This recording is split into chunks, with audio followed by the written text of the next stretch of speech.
The last few days we have been snowed in, and it has given me time to really think and consider. And I'll be honest, there was a moment or two or more where I really thought maybe it's time for me to give all of this up.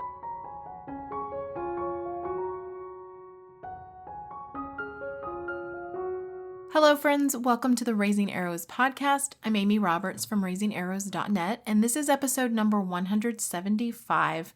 I almost gave up blogging. Now, it's not just blogging I was thinking about giving up. It was literally everything. Years ago, there was a blogger who started a little bit after I did. She wanted to use the name Raising Arrows and ended up finding out that I was using it, and so she became Raising Olives. And I remember she kind of became this great internet homeschooling sensation, large family, and people were really enjoying her content. And then one day, she quit. She disappeared. And she no longer was creating content. A lot of things had changed in her life, and she was just content in her home and had decided to step away from blogging. Now, while I admired the fact that she had done this, I thought, how? How did she walk away from all of that? Well, then about 10 years ago, I was pregnant with our 9th child. I had a moment where I thought, you know what? I could walk away from this. I could be done with this. It was getting close to time for us to move again, and it was getting close to the holidays, and I was just tired. I was tired of all the extra stuff, and I didn't know what to do exactly. Blogging had really changed, and in fact, blogging has changed a lot in the 19 years I've been doing this. Wow, that is almost 2 decades worth of blogging. And back when I started, there was no social media. You didn't add a lot of photos to your posts. There was no extra that had to be done. You wrote and you published, and it went out on RSS feed. There were no email lists or anything like that.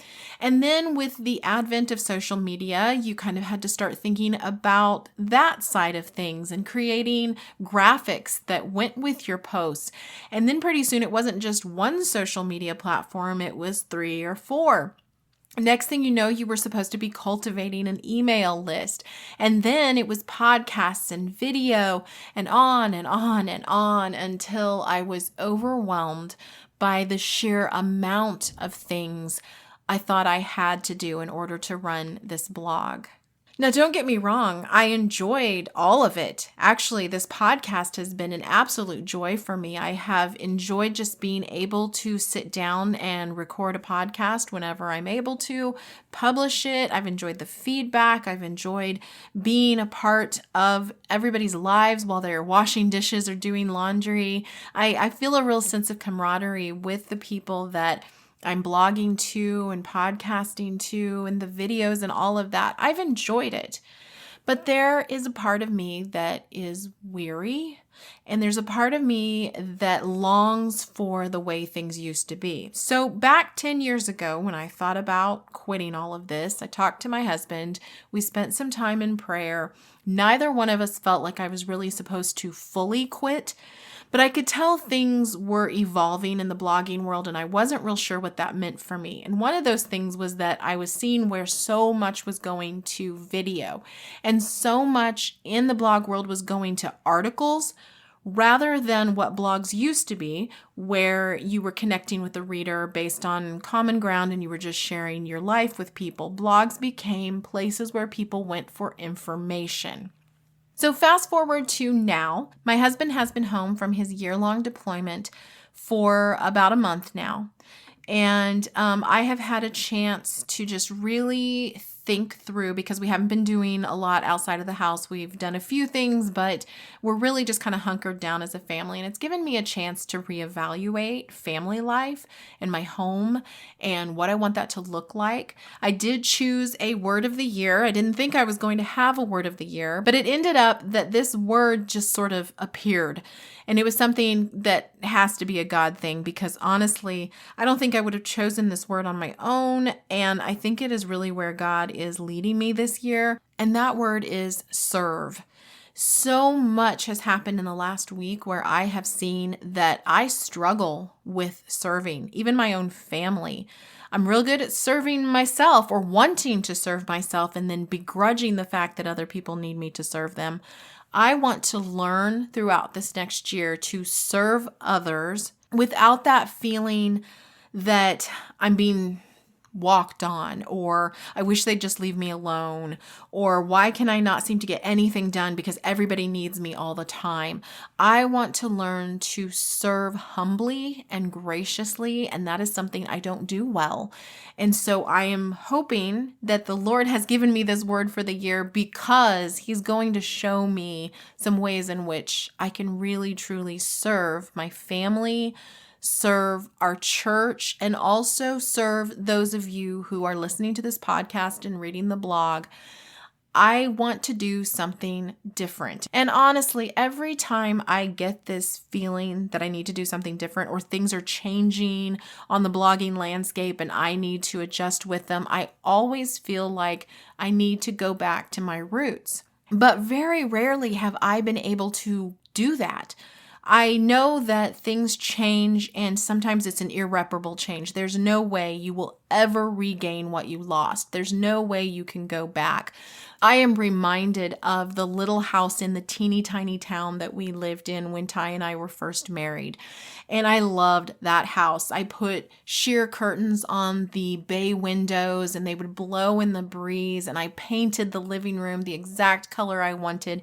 And I hand painted autumn leaves along the top of the kitchen, and everything about that house just made me smile. It was a beautiful place for us to live for the 3 years we lived there, and I missed it dearly. For years and years and years I wanted to go back, and I felt like if I could just get back to that little town in that little house, if I could just buy that house and just live there again, I could recapture all that I had lost. But things change. Things change often, like I said, irreparably. There's no way to repair them. There's no way to go back.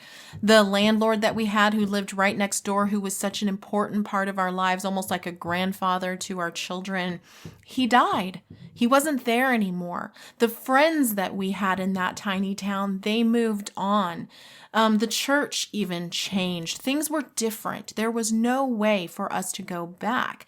And our lives were different. It wouldn't have made sense for us to go back to that tiny town. Yet I longed for that. And so I've had to realize that sometimes you may long for things in the past. You may long for the days when your children were all little. You know, when you were in the middle of that, you thought they were the most chaotic, crazy days you could possibly imagine. And now that you're coming out of that season, perhaps you're looking back and thinking, oh, wasn't that wonderful? I've got my rose-colored glasses on. It was the most beautiful, simple time in the world. And in many ways, it was, but you can't go back to that. You have to move forward. But what does moving forward look like when you really want to recapture the roots, want to recapture the way things were as best as you can in the time period that you're now in the season that you're now in? You can't try to recreate the past, but what you can do is find the essence of that. And so that is what I'm hoping to do moving forward into 2025. I know that I need to simplify. I know that I need to pare down a bit, and I know that I need to not be so diversified in my efforts with Raising Arrows. I also know that I need to have plenty of time to be a homemaker, to be a wife, to be a mother, to be a homeschool mom. Those things all take up a tremendous amount of time. So add to that blogger, podcaster, YouTuber, speaker, author, all those things. I just don't know that that's possible anymore for me. And I have a newfound respect for Kimberly from Raising Olives, because I realized she was a little older than me, and I think she came to a place in her life where her season had changed so much that it was time for her to do something different, and that meant focusing on just her home and not having these extra things with the blog and an online presence. And I will tell you, those of you who have an online presence know this. It is very taxing, especially for an introvert, to have an online presence because there's so much wrapped up in it and I only have so much to give. And so, with that said, I'm not giving up. I'm not giving up on the blog. I'm not giving up on this podcast. In fact, I want to do more with the podcast, but I am going to temper the videos, I believe. They take a lot of time and energy for me. And some of that is because I am naturally an introvert. And so being on camera is a lot more than I am sometimes capable of. I have friends who do video, and sometimes they have the camera rolling what feels like 24/7. Now, I know that's not true, but their lives are very much, lived in front of the camera. And then they edit that down. I don't have the wherewithal for that. And I know personally, when my life is being filmed, if we're doing anything that involves filming, even if I'm filming me making a recipe, I cannot concentrate. I can barely make the recipe. I constantly mess it up or do something crazy, or I'm just not focused on my homemaking if it's being filmed. And so like this podcast, I was filming the podcast at the same time that I was doing the podcast's audio. And then I was trying to get that edited and get that on YouTube. And then we were getting the podcast edited and out. And I don't think I can do that. I think if I'm going to do video of any sort, it's going to have to be pretty simple. And I think I'm going to kind of step back from that for a little bit right now and just focus on the podcast and the blog. I want to share more of just day-to-day life and some of the things that I'm learning, the foods that I'm making, the books that I'm reading, because I know that I am in a season of my life right now where I have consumed enough information. I can always consume more, but I am tired of so much information. I really just want to sit and simmer. And in fact, some of my favorite blogs and emails that I get are just that. They are people like Susan Branch, who is an author and watercolor illustrator. And she writes every so often this blog post that she calls a Willard, and she sends it out via email. And it's just basically what's been going on in her life, with, of course, her beautiful watercolor paintings scattered throughout. I also enjoy the Amish Cook. And her emails are just like she's writing a little diary entry, and that's all it is. And then usually there's a recipe at the end. It is lovely, and it is exactly what I need right now.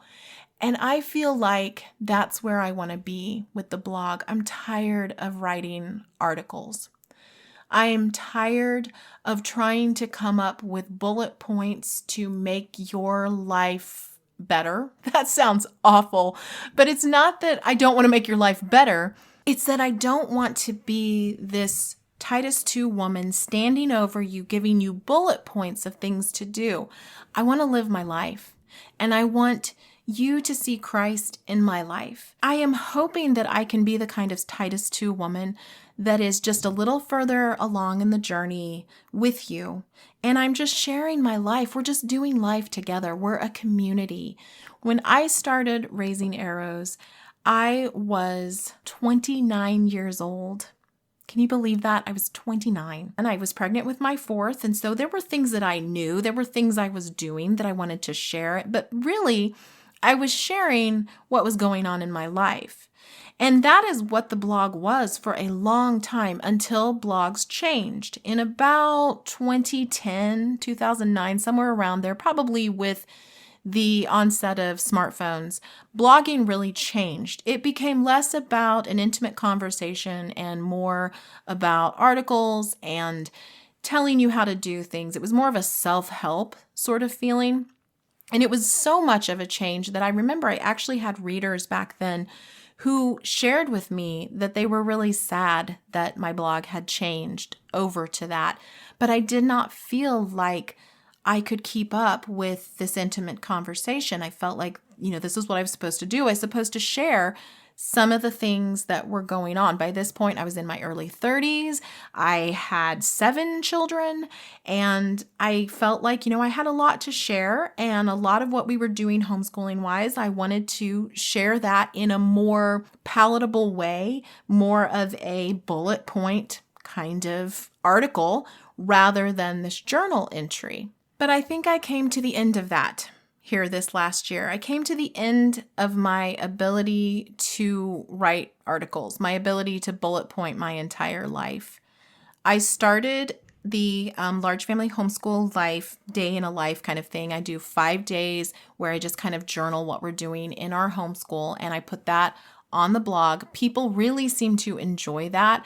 I wasn't able to do a lot of that toward the end of the year because my husband was coming back and I was preparing for that. And then he was home from deployment, and obviously we weren't doing any homeschooling at that point. But now that we're back to that, I want to get back into the rhythm of writing out what we're doing throughout the homeschool week. So there will be that on the blog. That is the Large Family Homeschool Life, and it's done weekly if I can. And that's under the DITL tab on my blog. If you go to homeschooling, you'll see down there there's a DITL label, and that's where all of those posts are. And that is basically just what's going on in our home and homeschool for a 5-day period. As far as my emails, those of you who are on my email list may have noticed that it has already become a little more of that personalized side. I will have a link here in the podcast description if you're interested in joining the email list. I just share a little bit more about my life and a little bit more about what we're doing. And so if that's of interest to you, where I'm just giving you options for reading material and homeschooling curriculum and appliances that we're using in our family home and just the things that we're doing on a day-to-day basis. Like I said, those have been the kinds of emails from other people that have been interesting to me. And I feel like that's the direction that I need to go. And that is the direction that would serve you best.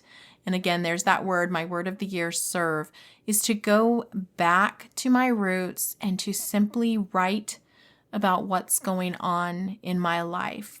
When the Lord led me years ago to start writing a column in a church newsletter that was circulated throughout 6 towns in the area, I prayed that I could have the words to say. I told God, I'm not a theologian. What in the world am I supposed to say? And I really felt He was leading me toward simply explaining and sharing what was going on in my life. And then putting that into words and putting it out there and letting people do with it what they wanted. And sure enough, that seemed to be what reached people more than anything. Certainly, I could have written a bullet-pointed article, and I'm sure there would have been some good feedback on that too. But I think people these days really want relationships, and they want to connect, and they want to see how other people are doing things, and they want to learn from that. And I know I do. I am fascinated by how people are doing things in their everyday life. And sometimes it's simply a fascination that's like, I'm not able to do hardly anything today. And it's like, oh, good. I'm not the only person who can't seem to do hardly anything today. And then sometimes it's, oh, well, I butchered chickens and I hoed the garden and I did all of these things. And I think, oh, that is super inspiring. Let me try to do some of those things. Although I will tell you, I'm not really interested in raising chickens or having a garden. That's not me. If you're looking for a chicken and gardening blog, I'm not it. I don't even know who that would be because that's not my interest. But I know some of you probably do have that interest. And before I get too far off on a tangent, let me just kind of wrap this up with the admonition and the encouragement that I want everybody who listens to this podcast, who reads my blog, who watches my videos, who get my emails, who see me on social media, I want everybody to know that my home, my family, my God come first. And my online presence is an extenuation of my homemaking, my homeschooling, my Christian walk, my wifing, my mothering. It is not a fake view of our lives. I want to genuinely share with you our lives and hopefully serve you with our lives. But I am always going to put my home and family and my God first. And I hope that you can see that. And I pray that you will join me on this journey this year as I move away from the didactic teaching and move toward living and community and sharing. Thanks so much for joining me here on the Raising Arrows podcast. I pray that you have been blessed by this podcast and by the blogs and the emails. And I pray as we move into 2025 that you will join me on this journey of community and sharing. We'll see you next time.